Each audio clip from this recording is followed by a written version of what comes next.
Badan Narkotika Nasional Provinsi Sumatera Selatan memusnahkan barang bukti kejahatan narkoba.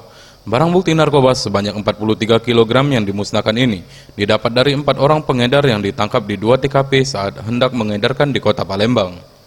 Kepala BNNP Sumatera Selatan, Brigjen Pol John Turman Panjaitan mengatakan, dari pengembangan, petugas berhasil menangkap jaringan pengedar narkotika internasional di Pulbus Damri dan di depan rumah makan Istana Minang dengan barang bukti narkotika berjenis sabu-sabu dan pil ekstasi.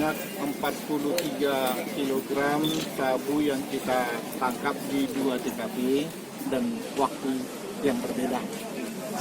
Kita bersyukur bahwa kita mampu mencegah 43.000 gram. Jaringan narkoba dari daerah mana nih?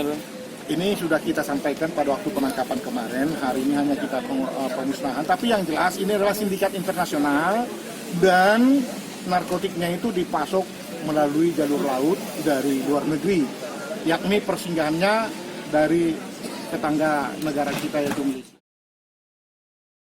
Dan dari dilakukannya tes oleh Laboratorium Forensik Polda Sumatera Selatan, terbukti narkoba tersebut mengandung zat amfetamin yang terbilang berbahaya bagi organ tubuh manusia. Barang bukti yang dimusnahkan ini hasil ungkap kasus 1 bulan yang lalu.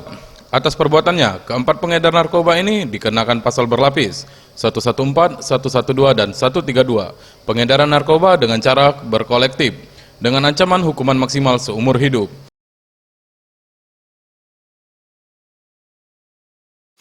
Tim Liputan Sriwijaya TV.